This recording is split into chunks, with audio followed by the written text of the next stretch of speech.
this nation. George Washington showed us presidents are not kings. Abraham Lincoln, who implored us to reject malice. Franklin Roosevelt, who inspired us to reject fear. I revere this office, but I love my country more. It's been the honor of my life to serve as your president. But in the defense of democracy, which is at stake, I think it's more important than any title. I draw strength and I find joy in working for the American people. But this sacred task of perfecting our union is not about me. It's about you, your families, your futures. It's about we, the people. We can never forget that. And I never have. I've made it clear that I believe America is at an inflection point. One of those rare moments in history when the decisions we make now will determine our fate of our nation and the world for decades to come. America's going to have to choose between moving forward or backward, between hope and hate, between unity and division. We have to decide, do we still believe in honesty, decency, respect, freedom, justice, and democracy? In this moment, we can see those we disagree with not as enemies, but as fellow Americans. Can we do that? Does character in public life still matter? I believe I know the answer to these questions because I know you, the American people. And I know this: we are a great nation because we are good people. When you elected me to this office, I promised to always level with you, to tell you the truth. And the truth, the sacred cause of this country, is larger than any one of us. And those of us who cherish that cause, cherish it so much, a cause of American democracy itself, must unite to protect it. You know, in recent weeks, it's become clear to me that I need to unite my party in this critical endeavor. I believe my record as president, my leadership in the world, vision for America's future, all merited a second term. But nothing can come in the way of saving our democracy. That includes personal ambition. So I've decided the best way forward is to pass the torch to a new generation. That's the best way to unite our nation. You know, there is a time and a place for long years of experience in public life. There's also a time and a place for new voices, fresh voices, yes, younger voices. And that time and place is now. Over the next 6 months, I'll be focused on doing my job as president. That means I'll continue to lower costs for hardworking families, grow our economy. I'll keep defending our personal freedoms and our civil rights, from the right to vote to the right to choose. I'll keep calling out hate and extremism. Make it clear there is no place in America for political violence or any violence ever, period. I'm going to keep speaking out to protect our kids from gun violence, our planet from climate crisis that is the existential threat. And I will keep fighting for my cancer moonshot so we can end cancer as we know it, because we can do it. And I'm going to call for Supreme Court reform because this is critical to our democracy, Supreme Court reform. You know, I will keep working to ensure America remains strong and secure and the leader of the free world. I'm the first president in this century to report to the American people that the United States is not at war anywhere in the world. We'll keep rallying a coalition of proud nations to stop Putin from taking over Ukraine and doing more damage. We'll keep NATO stronger, and I'll make it more powerful and more united than any time in all of our history. I'll keep doing the same for our allies in the Pacific.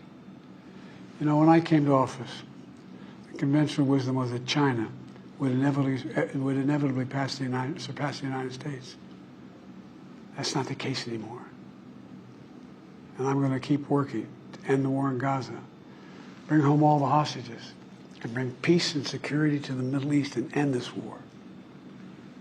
We're also working around the clock to bring home Americans being unjustly detained all around the world. You know, we've come so far since my inauguration. On that day, I told you, as I stood in that winter, we stood in a winter of peril and a winter of possibilities. Peril and possibilities. We're in the grip of the worst pandemic in a century. The worst economic crisis since the Great Depression. The worst attack on our democracy since the Civil War. But we came together as Americans, and we got through it. We emerged stronger, more prosperous, and more secure. Today we have the strongest economy in the world, creating nearly 16 million new jobs, a record. Wages are up. Inflation continues to come down. The racial wealth gap is the lowest it's been in 20 years. We're literally rebuilding our entire nation, urban, suburban, rural, and tribal communities. Manufacturing has come back to America. We're leading the world again in chips and science and innovation. We finally beat Big Pharma after all these years to lower the cost of prescription drugs for seniors. And I'm going to keep fighting to make sure we lower the cost for everyone, not just seniors. More people have health care today in America than ever before. And I signed one of the most significant laws helping millions of veterans and their families who are exposed to toxic materials. You know, the most significant climate law ever in the history of the world. The first major gun safety law in 30 years. And today, the violent crime rate is at a 50-year low. We're also securing our border. Border crossings are lower today than when the previous administration left office. I've kept my commitment to appoint the first black woman to the Supreme Court of the United States of America. I also kept my commitment to have an administration that looks like America and be a president for all Americans. That's what I've done. I ran for president 4 years ago because I believed and still do that the soul of America was at stake.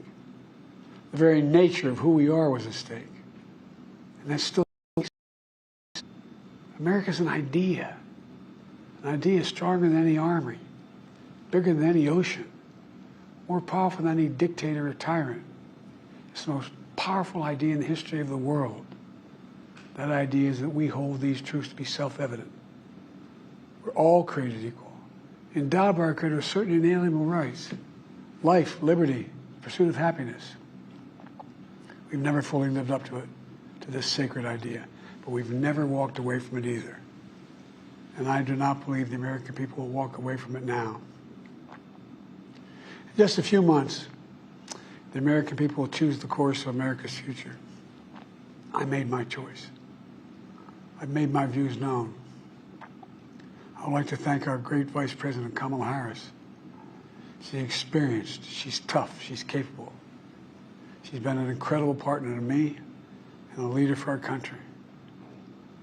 Now the choice is up to you, the American people. When you make that choice, remember the words of Benjamin Franklin hanging on my wall here in the Oval Office, alongside the busts of Dr. King and Rosa Parks and Cesar Chavez. When Ben Franklin was asked, as he emerged from the convention going on, whether the founders have given America a monarchy or republic, Franklin's response was, a republic, if you can keep it. A republic, if you can keep it. Whether we keep our republic is now in your hands. My fellow Americans, it's been the privilege of my life to serve this nation for over 50 years. Nowhere else on earth could a kid with a stutter, from modest beginnings in Scranton, Pennsylvania, and Claymont, Delaware, one day sit behind the resolute desk in the Oval Office as President of the United States. But here I am. That's what's so special about America.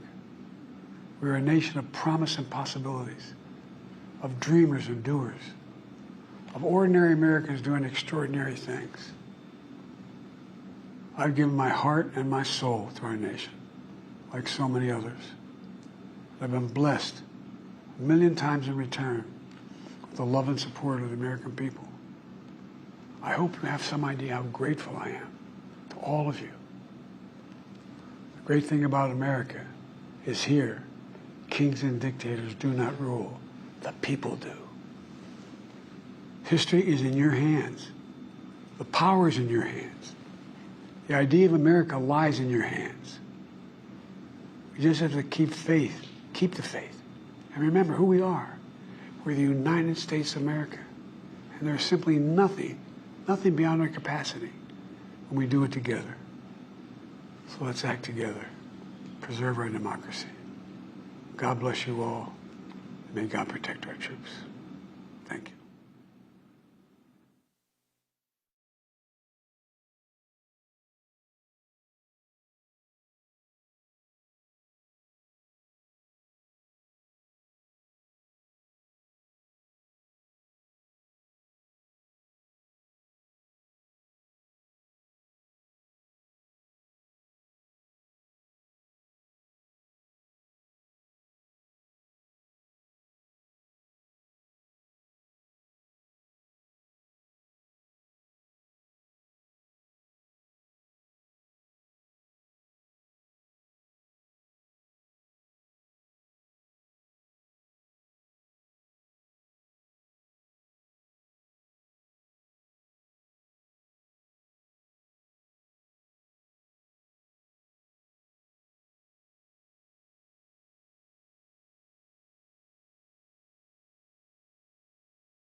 One, two.